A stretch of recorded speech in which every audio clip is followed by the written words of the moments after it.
حضرت خواجہ بندہ نواز نے یہ تیمور کا جو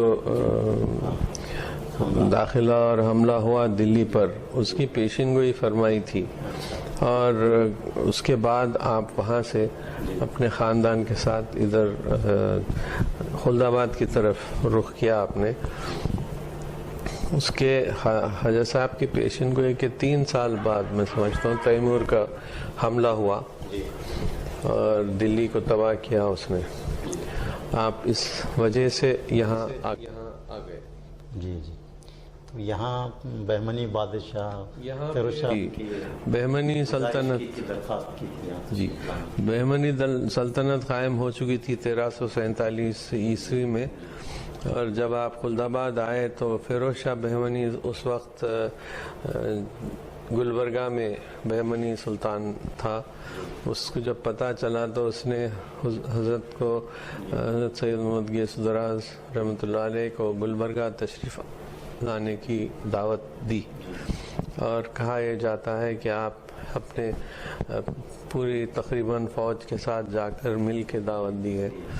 تو آپ نے اس دعوت کو قبول فرمایا، لیکن آپ کا ارادہ اس وقت اپنے والد کے پاس ہی رہنے کا تھا، لیکن آپ یہاں پر چونکہ دعوت آئی تھی تو آپ تشریف لانے کے لیے قبول کیا اور گلبرگہ تشریف لائے۔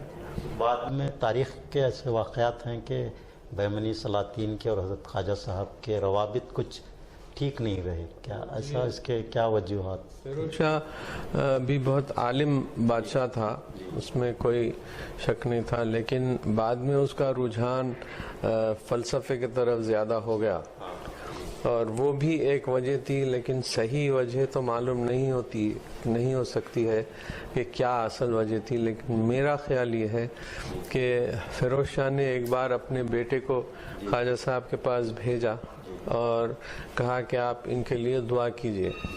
خواجہ صاحب نے کہا جب یہ بادشاہ ہونے والا نہیں ہے، بادشاہ تمہارے بھائی کے لیے اللہ تعالیٰ نے رکھا ہے، تو میں کیا دعا دوں؟ پھر دعائیں دوسری دیں، لیکن مقصد یہ تھا کہ بادشاہت کے لیے دعا دیں۔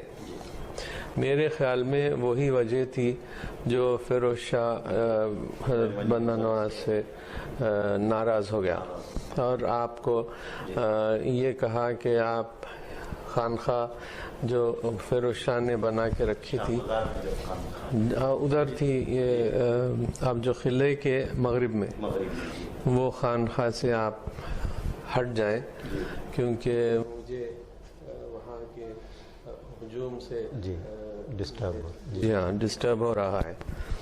تو یہ خیر بہت ہی کمزور وجہ دکھتی ہے، کیونکہ خانخواہ قلعے کے باہر تھی، قلعے کے اندر بھی نہیں تھی، یہی وجہ ہوگی۔ تو یہ واقعہ بھی خواجہ صاحب کے گلبرگہ آنے کے 6 مہینے بعد، 6 مہینے کے اندر کا ہی ہے، کیونکہ خواجہ صاحب کی صاحبزادی ستیمہ صاحبہ جب خواجہ صاحب ادھر آ رہے تھے خلد آباد کے لیے، تو سلطان پور کے راستے میں ستیمہ صاحب کا وصال ہوا، اور آپ ان کو وہاں ایک صندوق میں ان کی لاش رکھ کر دفن فرمائی، اور یہاں جب آئے تو 6 مہینے بعد آپ یہاں اپنا خانخواہ منتقل کیا، یہاں جہاں پہ اب آپ کی مزار ہے۔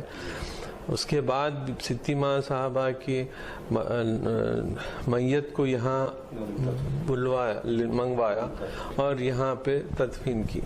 یہ بات حضرت ابو الفیض کے ملفوظات جو ہے شوامل الجمل، اس میں اس کا ذکر ملتا ہے، تو اس سے یہ بات ہوتی ہے، کیونکہ وہ بھی ایک بڑا اہم ماخذ ہے حضرت خواجہ صاحب کے سنوانے کے لیے۔